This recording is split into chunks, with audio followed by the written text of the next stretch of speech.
Welcome to HSWIFT. Here we will solve Intex 3. So the first question is, what do you mean by diagonal relationship? Give example. So elements of period 2 shows resemblance in properties with elements of third period. This is considered as diagonal relationship. This is actually due to very less electronegativity difference between those two atoms. Even though they are placed in different group, they shows similar properties. So example, we will see the second period elements: lithium, beryllium, boron, carbon.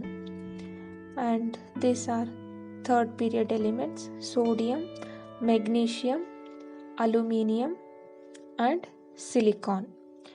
So lithium and magnesium, these are diagonal elements, which is example for diagonal relationship. Similarly, beryllium and aluminium, boron and silicon.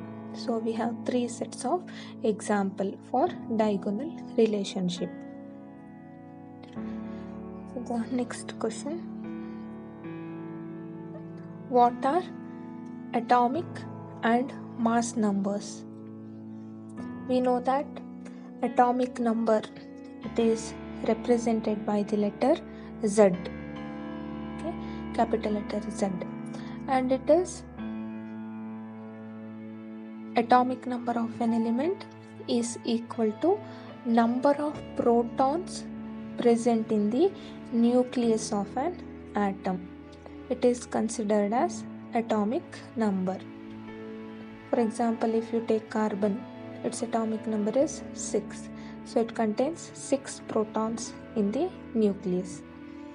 So the next one is mass number.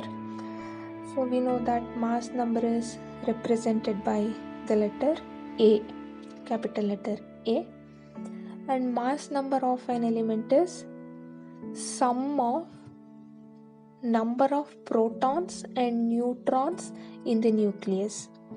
So it is sum of number of protons and number of neutrons.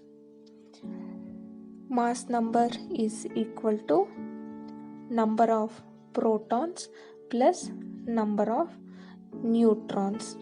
So if we know the value of mass number and number of proton, we can calculate number of neutrons present in the atom. How? Number of neutrons is equal to mass number minus number of protons, because mass number is sum of number of protons and number of neutrons. Okay, next question. Electron affinity of fluorine is less than that of chlorine. Give reason. So electron affinity decreases down the group.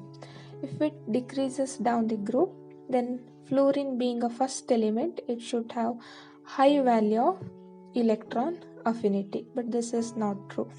Electron affinity of fluorine is less compared to that of chlorine. So this is because size of fluorine is small compared to that of chlorine. So as a result of this, inter-electronic repulsion is more. Since the size is small, within a small size, more number of electrons are present and electrons are of similar charge. So there exists more electronic repulsion. Thus, incoming electron does not feel much attraction. So that is the reason electron affinity of fluorine is less compared to that of chlorine. In other words, we can define electron affinity as tendency of an atom to gain the electrons. It is less for fluorine compared to that of chlorine.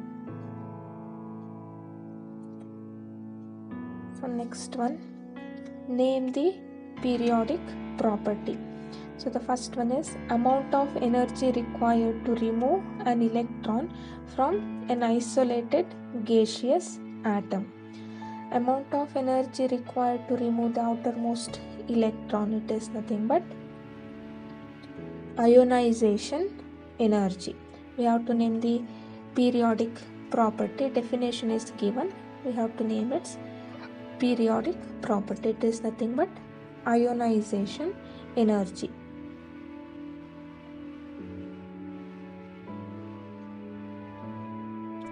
So one more we have to define, that is tendency of an atom to attract the shared pair of electron. Tendency of an atom to attract the shared pair of electron is nothing but electronegativity. Electronegativity. Okay, next, last question. Arrange the elements of third period in the increasing order of ionization energy. So we have to arrange in the increasing order. First we will write the elements which are present in the third period. Okay, it is sodium, magnesium, aluminium, silicon, phosphorus, sulfur, chlorine and argon. So we know that as we move from left to right in the periodic table, ionization energy goes on increases. Since the nuclear charge increases, amount of energy required to remove the outermost electron also increases. So left to right, it increases means first element in each period has very less value of ionization energy. So we will start from sodium. Sodium less than magnesium, less than aluminium, less than silicon, less than phosphorus, less than sulfur, less than chlorine, which is less than argon. So argon has very high value of ionization energy. This is true for each and every period.